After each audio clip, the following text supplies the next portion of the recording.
The night fell across the warfront, but it was no ordinary darkness. The sky above the Allied camp turned violet, tinged with red lightning and strange sigils.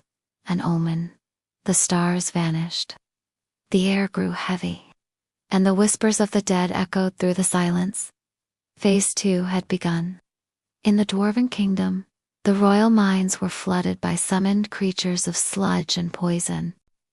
In slain theocracy, an entire city woke up to find its priests petrified in place, turned to living statues, screaming silently.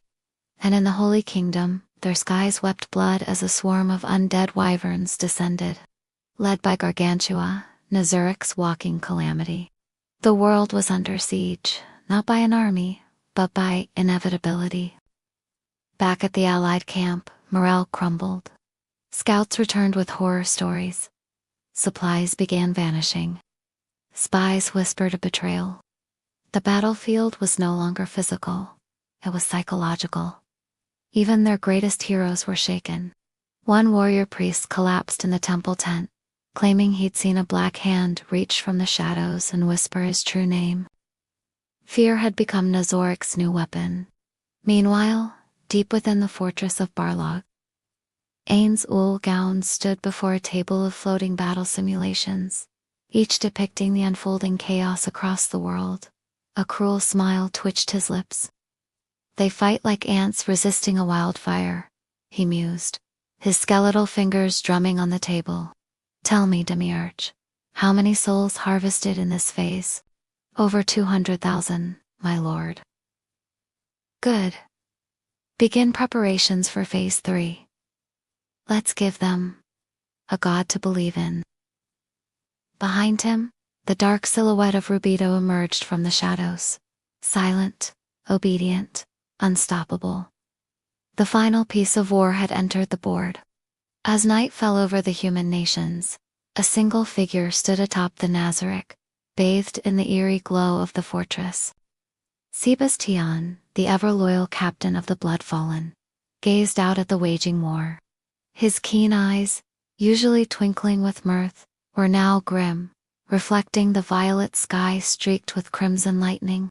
Beside him, the imposing form of Aura, the martial queen of the Lizardmen, stood silent and watchful. Her reptilian eyes, cold and calculating, seemed to pierce the veil of darkness, seeing all, hearing all. The weight of the night pressed down on them, heavy with anticipation and dread. This was no ordinary night.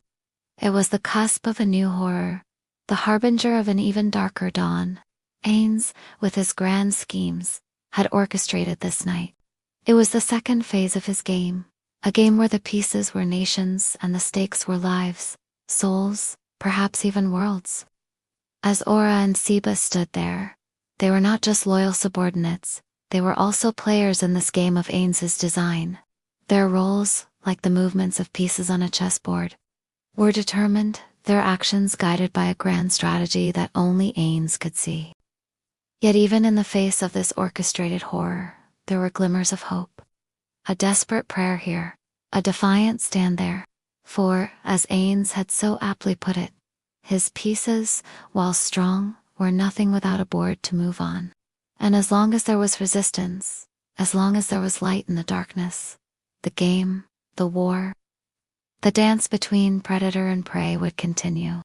And in the heart of this maelstrom of fear and faith, one figure stirred. Shaltir Bloodfallen, the succubus queen, her slumber disturbed by visions of a crimson sky and the whispers of souls. For Shaltir, the night was not just about waging war or collecting souls. It was about anticipation, the anticipation of a greater purpose. A purpose that lay dormant, waiting for the right moment to be unleashed. And as the night deepened, so did Shaltir's resolve, preparing for the moment when she would rise to meet her destiny. With the allies spread thin across 3 fronts, defending the homeland, holding the line against the tide of undead, Ainz had decided it was time for the next phase of his game. An insidious grin split his skull-like face. "It seems our little friends are scattered, vulnerable," he murmured, his crimson eyes gleaming with amusement. Just as I like it. Demiurge, let us show them what it means to truly fear the night. As the sky above the Allied camp turned a sickly shade of violet, tinged with flashes of red lightning, the full scope of Nazarik's plan began to unfold.